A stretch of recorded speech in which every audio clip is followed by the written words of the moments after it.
இந்த விநாயகர் சதுர்த்தி 27/8/2025 வருது. புதன்கிழமைக்கு வருது. ஆவணி 11ஆம் தேதி வருது. மதியானம் 3:52 வரைக்கும் என்னன்னு கேட்டா விநாயகர் சதுர்த்தி திதி இருக்கு. பிறகு பஞ்சமி வந்துடுது. அதுக்கு முன்னாடி நம்ம விநாயகர் சதுர்த்தி கும்பிட்டுறணும். அது காலையில நம்ம ஒரு 7:15 வரைக்கும் எந்த வேலையும் செய்ய வேண்டாம். அதுக்கப்புறமேட்டு சித்தயோகம் வந்துடும். 7:15 வரைக்கும் செய்ய வேண்டாம். அதுக்கப்புறம் நல்லா இருக்கும். விநாயகர் அன்னைக்கு தயவு செஞ்சு வடக்கு பார்த்து வச்சிட வேண்டாம். ரைட்டா? அன்னைக்கு விநாயகரை கிழக்கு பார்த்து தயவு செஞ்சு வைங்க. ரொம்ப ரொம்ப நல்லது. அன்னைக்கு சூழம் இருக்கனால தேவையில்லாத பிரச்சனை வந்துடும். அது மட்டும் இல்லாமல் காலையில 7 to 9 ராவு காலமா இருக்கு. இது யமகண்டமா இருக்கு. 9 மணிக்கு மேல நீங்க செய்யுங்க. ரொம்ப ரொம்ப நல்லா இருக்கும். அன்னைக்கு நாம என்னென்ன பண்ணா நல்லதுன்னு கேட்டீங்கன்னா, நீங்க ஒரு வெள்ளருக்கு விநாயகர் நல்ல கால் தெரியணும். 2 காலும் தெரியப்பட வேண்டும். இந்த வெள்ளருக்கு விநாயகர் நீங்க கண்டிப்பா நினைக்கணும் ஒண்ணு வாங்கிக்கோங்க.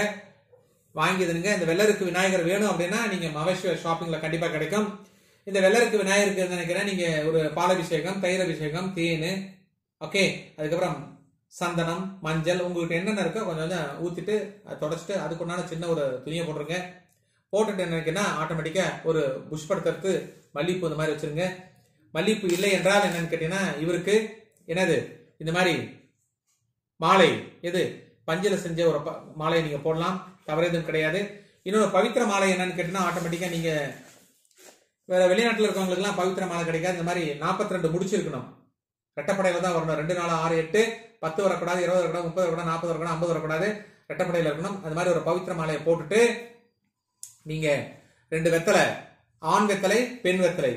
கீழே பெண் வெத்தலை இருக்கணும். நேர் கோடு இருந்துச்சுன்னா பின்பக்கம் பாத்தீங்கன்னா தெரியும். நேரா கோடு இருக்கும். அது பெண் வெத்தலை. மாறி மாறி கோடு இருந்துச்சுன்னா அது ஆண் வெத்தலை. அதுக்கு மேல என்னன்னு ஒரு 1 ரூபாய் காயின், ஒரு களிப்பாக்க வச்சிடணும். நல்லா புரிஞ்சுக்கோங்க. வச்சுட்டு என்னன்னு இது மேல கொஞ்சம் ஜவ்வாது தடவிடணும். தடவிட்டு என்னன்னு நீங்க பிரேயரை நீங்க செய்யணும். இது மாதிரி நீங்க செஞ்சீங்க அப்படின்னா கண்டிப்பா என்னன்னா உங்களுக்கு வீட்டுல இந்த விநாயகரோட அனுகிரகம் கெட்டு விநாயகர் எல்லாம் தீரும் அப்படின்னு கணக்கு இருக்கு. அன்னைக்கு முடிஞ்சா என்னன்னு கேட்டீங்கன்னா ஜூல இருக்கக்கூடிய யாருக்கு எலிபென்ட்டுக்கு நீங்க கரும்பு வாங்கி கொடுக்கலாம், அல்லது நீங்க பலாப்பழம் வாங்கி கொடுக்கலாம். ரொம்ப ரொம்ப நல்லது. அது மட்டும் இல்லாமல் ஆவணி மாதத்துல பிறந்தவங்க யாரா இருந்தாலும் இது யானைக்கு எலிபென்ட்டுக்கு கரும்பு வாங்கி கொடுக்கறது, பலாப்பழம் கொடுக்கறது மிக மிக சிறப்பானது. அது மட்டும் இல்லாமல் அன்னைக்கு நீங்க செய்ய வேண்டியது உட்டாப்பில் விளாம்பழம் கண்டிப்பாக அன்னைக்கு விநாயகருக்கு முன்னாடி வச்சு நீங்க படையல் செய்யணும்.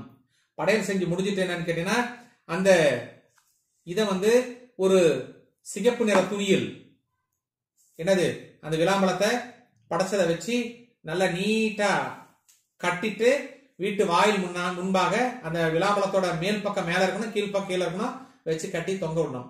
அதுல என்னன்னு கேட்டீங்கன்னா ஒரு மல்லிகை பூவும் வைக்கப்பட வேண்டும். புரியுதா? அதே மாதிரி என்ன வெற்றிலை பாக்கு 2 வெத்தலை, ஒரு பாக்கு 1 ரூபாய் காயின் அதுவும் இதுல வச்சு கட்டணும். இப்படி கட்டிட்டு நீங்க வீட்டுக்கு முன்னாடி மேல தூக்கி வச்சிட்டீங்கன்னா விநாயகரோட என்னது கடாட்சம் அன்னைக்கு பிரேயர் பண்ணிட்டு அன்னைக்கே நீங்க தூக்கி வச்சு கட்டினீங்கன்னா அன்னைக்கு நைட்டுக்குள்ள என்னன்னு கண்டிப்பாக விநாயகர் வாசம் செய்வார் அப்படின்னு சொல்லிட்டு ஒரு கருத்து நிலவி வருகிறது. உங்களுக்கு நம்பிக்கை இருக்கும் பட்சத்தில் நீங்க செய்யலாம். தவறு எதுவும் இல்லை. செஞ்சு பாருங்க. ரொம்ப ரொம்ப நல்லா இருக்கும்.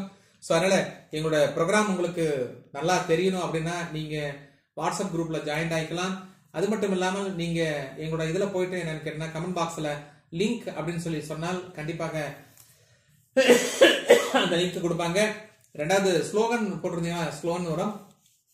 அப்பாயின்மெண்ட்ஸ் வேணுங்கிறாங்க 9944439027 இந்த நம்பருக்கு நீங்க இருக்கலாம். அது மட்டும் இல்லாமல் இந்த நம்ம தேனி பெரிய குளத்தில் இருக்கக்கூடிய மகாலட்சுமி கோயில இருக்கக்கூடிய சிவனுக்கும் அதிகார நந்திக்கும் என்னன்னு கேட்டா சிறப்பா ஒவ்வொரு வளர்பறை இதுலயும் தேய்பிரையிலையும் நல்ல பிரதோஷ வழிபாடு சிறப்பா நடந்துட்டு இருக்கு. கண்டிப்பா நீங்க கலந்துக்கோங்க. வாழ்த்துக்கள். மீண்டும் சந்திப்போம்.